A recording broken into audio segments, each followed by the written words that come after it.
Welcome sebagai investor to my channel, Lisa. Jadi kembali lagi di segmen prospek saham ya. Nah, di episode kali ini kita akan coba ngebahas tentang prospek saham Bukalapak. Tapi mungkin di sini agak berbeda ya di episode kali ini, karena kita mungkin nggak akan panjang-panjang banget, karena kita tidak membahas tentang kinerja perusahaan ya. Namun kita akan membahas tentang kira-kira efek lockup nanti kalau sudah dibuka itu bakalan seperti apa ke saham Bukalapak ini ya. Nah, ini jadi saya tujuannya di sini memperingati teman-teman semua ya. Kalaupun nggak memperingati, ini saya coba untuk meningkatkan awareness kita semua, terutama yang mungkin ngehold saham Bukalapak ini ya, bahwa ini hal penting loh, ini harus di aware ya, terutama yang pegang sahamnya. Jadi langsung aja, yang pertama kita nggak akan bahas kinerjanya, karena seperti yang kita ketahui kinerjanya masih nggak beda-beda jauh banget ya. Jadi tidak ada perubahan signifikan. Kita bisa lihat di sini rugi usahanya sedikit membaik dibanding tahun lalu, tapi arus kas operasinya masih turun, masih lebih minus lagi, masih boncos dibanding tahun 2020. Nah, langsung aja kita bahas ke lockup sahamnya. Jadi kita bisa lihat ya,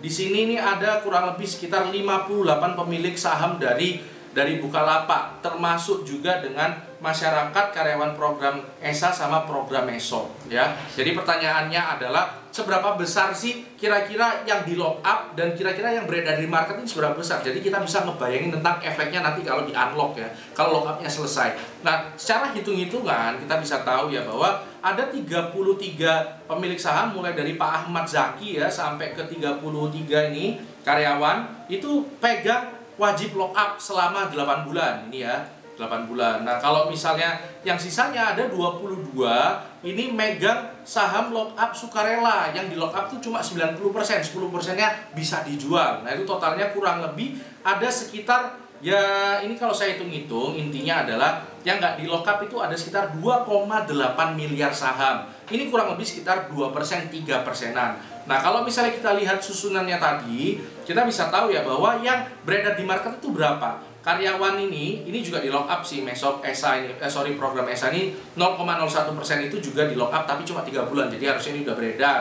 Terus program ESOP saya nggak lihat ada kunciannya ya, ada lock upnya, jadi ini harusnya bisa dijual. Jadi total adalah 4,68 ditambah 3%-an tadi yang nggak di lock up ya, tadi di saham sukarela sekitar 7%-an, ditambah dengan 23, jadi sekitar 30%-an. Jadi yang beredar di market sekarang tuh masih 30%-an aja. 70%-nya itu masih di lock up. Jadi bayangin teman-teman ya, kalau ini di unlock efeknya bakal sebesar apa.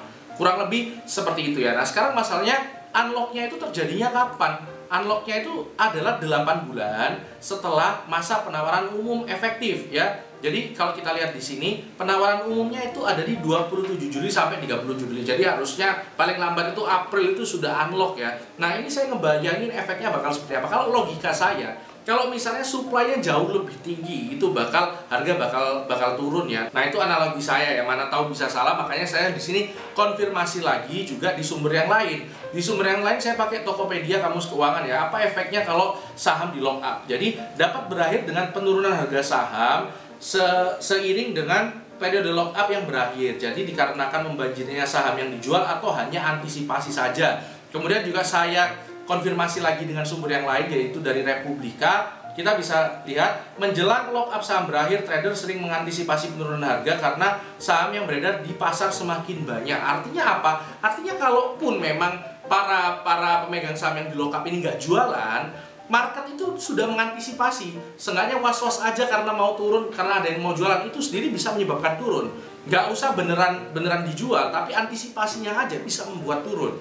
Ya, apalagi kalau memang beneran ada yang jualan, itu ya tentunya bisa menekan banget ya. Nah, tapi seperti yang saya bilang ya, ini saya cuma ngasih awareness aja, karena saya sendiri juga belum pernah ngerasain saham yang di lock up itu setelah di lock up nasibnya seperti apa, belum pernah lihat. Nah, saya coba pakai analogi kalau saham jualan saham treasury ya, ada perusahaan jualan saham treasury, contohnya seperti Arna sama ITMG yang baru jualan saham treasury. Kita bisa lihat setelah jualan saham treasury, ini kita lihat ya, ITMG itu di 8 Maret itu turun cukup lumayan ya. Jadi artinya memang ada tekanan jual kalau memang jualan saham treasury.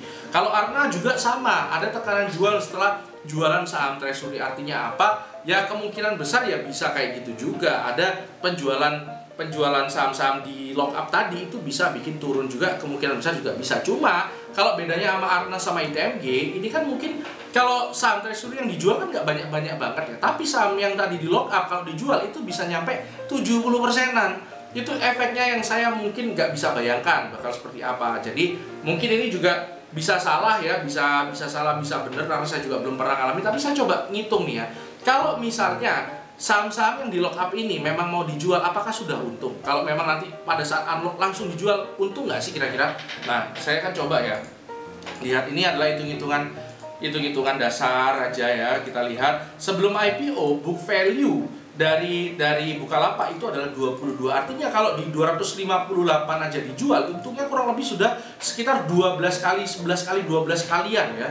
Kurang lebih ya memang udah untung. Jadi nggak ada masalah kalau mau jual pada saat unlock juga di harga sekarang pun nggak masalah, masih untung cukup banyak. Ini memang analisa sederhana aja ya, saya nggak menghitung berapa nilai uang yang sudah diinjek oleh investor Bukalapak, saya nggak ngitung itu, cuma intinya pada saat sebelum IPO book value-nya tuh 22, itu aja jadi acuan saya gitu ya. Kalau teman-teman mau analisa berapa nilai uang yang diinjeknya ya silakan, kurang lebih seperti itu. Jadi intinya apa?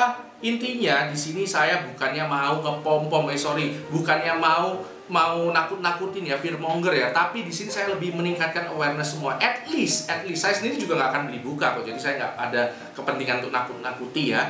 Cuma di sini tuh at least kita bisa dapat pelajaran loh, kalau saham di lock up itu nasibnya bakal seperti apa. Jadi yuk mari kita pantau semua nanti kira-kira Bukalapak ini setelah di lock up bakalan seperti apa, unlocknya selesai bakalan seperti apa. Mana tahu nanti kedepannya ada saham-saham yang di lock seperti ini lagi, apalagi gelombang-gelombang startup mulai masuk IPO, kemungkinan akan ada di lock seperti Goto. Jadi kita dapat pelajaran nih, kalau pada saat unlock itu bakal seperti apa, itu intinya. Saya sendiri nggak ngasih tahu teman-teman ini pasti turun, enggak ya, bisa jadi saya salah, tapi menurut analisa dan logika saya dan beberapa sumber yang saya jadikan acuan juga, itu harusnya ada tekanan jual nanti. Kurang lebih seperti itu aja. Jadi teman-teman komentar di bawah kalau suka, like, komen, dan subscribe juga, dan jangan lupa follow IG saya, karena hidup harus imbang, tetap cerdas dan tetap sehat.